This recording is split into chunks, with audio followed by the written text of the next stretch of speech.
Hello everyone, मैं Manoj Kumar, government senior secondary school Tauru, district Nuh. आज का हमारा विषय है गणित और इसमें हम चर्चा करेंगे कक्षा 9 के अध्याय 10 की, जो कि हमारा वृत्त से संबंधित है। मॉर्निंग स्टूडेंट्स, आज का हमारा विषय होगा वृत्त। वृत्त होता क्या है? एक तल पर उन सभी बिंदुओं का समूह है जो तल के एक स्थिर बिंदु से एक स्थिर दूरी पर स्थित हो, एक वृत्त कहलाता है। इसका अगर हम दैनिक जीवन में एक उदाहरण लेना चाहें, जैसे मेरे पास ये एक वायर है, अगर मैं इस वायर को इस तरह से घुमाता हूँ तो ये कुछ दूरी पर समान बिंदु चिन्हित करती है। किस प्रकार? जैसे मान लो ये मेरे हाथ में यहाँ पर वायर थी और ये इस तरह से घूम रही है, ऐसे घूमी, तो ये एक निश्चित दूरी पर अपना ये बिंदुओं का समूह बनाया है इसने। ये बहुत सारे बिंदु हैं हमारे पास और निश्चित बिंदु से समान दूरी लेकर अगर हम बहुत सारे बिंदु लें तो वो हमारा क्या बनाएंगे? एक वृत्त बनाएंगे। इसका हम दूसरा उदाहरण घड़ी ले सकते हैं। घड़ी की जो सुई होती है वो अपनी निश्चित दूरी होती है उसकी और धीरे धीरे एक पूरा गोल बनाती है, जिसको हम क्या बोलते हैं? वृत्त। और वृत्त को हम किस पर दर्शा सकते हैं? एक स्थिर प्लेन पर, जिसको हम हिंदी में तल बोलते हैं, उसके ऊपर हम इसको दर्शा सकते हैं।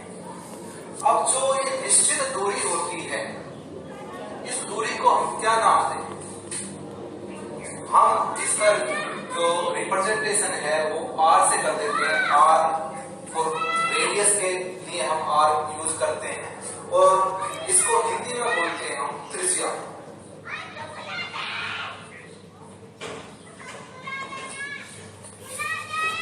जो हमारे ये चारों तरफ का घेरा बना, इसका नाम हमने दिया परिधि, इसका नाम त्रिज्या। और जिस निश्चित बिंदु से ये समान दूरियां ली जा रही है, उस बिंदु को हमने नाम दिया केंद्र। केंद्र।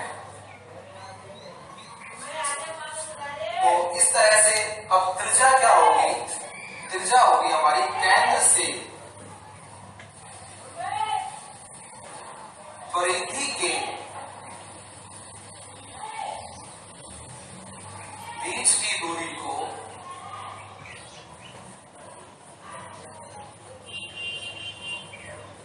त्रिज्या कहते हैं।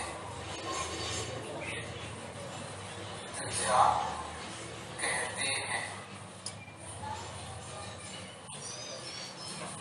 प्यारे बच्चों, अब इस घेरे से हमारे पास 3 तल प्राप्त होते हैं। कौन कौन सा? एक तो हम अभ्यंतर बोल सकते हैं, जो ये अंदर का भाग है उसको अभ्यंतर बोलेंगे। एक इसको वृत्त बोला हमने और एक जो बाहर का भाग है उसको बहिर्भाग। बहिर्भाग। ये 3 हमारे पास इसके अंदर तल बन जाएंगे जब हम एक वृत्त की रचना करते हैं। तो एक तो हमारा अभ्यंतर होगा जो वृत्त के अंदर का भाग है, एक वृत्त होगा और एक बहिर्भाग होगा। अब इस वृत्त के ऊपर हम अगर किन्हीं 2 बिंदुओं को मिलाएं, जैसे एक बिंदु मैंने यहां पर ले लिया और दूसरा बिंदु यहां पर ले लिया, तो अगर इसको इस तरह से मिला देते हैं हम, तो वृत्त के 2 भाग बन जाते हैं हमारे पास। इसको हम इस तरह से अलग अलग अब हम चर्चा करेंगे जीवा, व्यास, लघुचाप, दीर्घचाप, अर्धवृत्त, लघु वृत्तखंड, दीर्घ वृत्तखंड तथा त्रिज्याखंड के विषय में। अगर मैं यहाँ पर एक वृत्त लेता हूं, ये मैंने एक वृत्त लिया और इस वृत्त के ऊपर मैंने कहीं भी 2 बिंदु ले लिए। एक मैंने बिंदु यहाँ ए लिया, दूसरा बिंदु मैंने यहाँ पर बी ले लिया और मैं इन दोनों बिंदुओं को अगर मिला देता हूं, इस तरह से मैंने इन दोनों बिंदुओं को मिला दिया तो हमारे पास एक रेखाखंड प्राप्त हुआ AB और इस रेखाखंड को हमने क्या नाम दिया है? जीवा। इसको क्या बोलेंगे हम? जीवा। अगर हम किसी वृत्त के ऊपर इन्हीं दो बिंदुओं को मिला लें तो हमें क्या मिलेगी? एक जीवा मिलेगी। और इस तरह से बहुत सारी जीवाएं हमारी वृत्त के ऊपर हो सकती हैं, लेकिन एक जीवा हमारी ऐसी होगी जो वृत्त के केंद्र से होकर गुजरेगी और उस जीवा को हम क्या नाम देंगे? व्यास। वृत्त का व्यास। जो जीवा हमारे केंद्र से होकर गुजरती है उस जीवा को हमने क्या बताया है? व्यास। और व्यास वृत्त को हमें दो भागों में बांटता है। व्यास वृत्त को दो भागों में बांटता है और इन दोनों भागों को हम क्या बोलते हैं? अर्धवृत्त खंड। अर्धवृत्त खंड। अगर हम किसी वृत्त का व्यास ले लें तो व्यास उस वृत्त को दो बराबर भागों में बांटता है और प्रत्येक भाग को हम क्या बोलेंगे? अर्धवृत्त खंड। इसके पश्चात अगर मैं वृत्त को दो इस तरह भागों में दिखा देता हूं, अलग अलग मैंने इसको दिखाया इस वृत्त को, तो ये जो एक भाग है इस चाप को क्या बोलेंगे हम? दीर्घ चाप या दीर्घ वृत्त चाप भी बोल देंगे। और जो छोटी चाप है इसको क्या बोलेंगे? लघु चाप।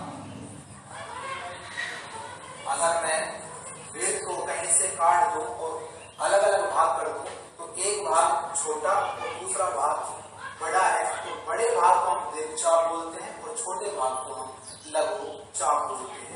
इसी तरह से मान लो मैंने यहाँ पर एक वृत्त लिया है और वृत्त को एक जीवा से, ये मैंने जीवा ले ली, इस तरह से विभाजित कर दिया है, ये ए और ये बी। ए बी जीवा से मैंने इस वृत्त को दो भागों में अलग अलग कर दिया है। तो जो बड़ा भाग है उस बड़े भाग को हम बोलेंगे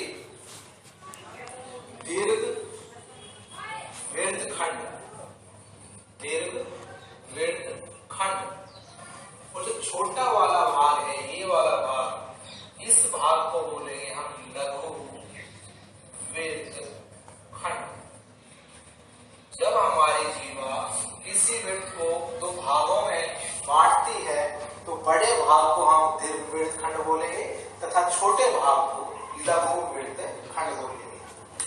इसके पश्चात अगर मैं किसी वृत्त के अंदर जीवा के जो दोनों शीर्ष हैं उनको केंद्र से मिला दूं, ये हमने वृत्त लिया, ये जीवा के दो शीर्ष हो गए, ये केंद्र हो गया हमारा O, ये मान लो मैंने A बिंदु लिया और ये B बिंदु लिया, तो जो ये भाग बनेगा हमारा, इस भाग को हम क्या बोलेंगे? वृत्त का त्रिज्याखंड। त्रिज्याखंड। बड़े भाग को दीर्घ त्रिज्याखंड बोल देते हैं, दीर्घ त्रिज्याखंड, तथा छोटे भाग को हम लघु त्रिज्याखंड बोलते हैं। अगर हम वृत्त के केंद्र से इसको मिलाएं, किसी वृत्त की परिधि पर दो बिंदुओं को मिलाएं, तो वो हमारा क्या बनेगा? लघु त्रिज्याखंड। और जो बड़ा भाग होगा वो हमारा क्या बनेगा? दीर्घ त्रिज्याखंड। इसके पश्चात हम एक्सरसाइज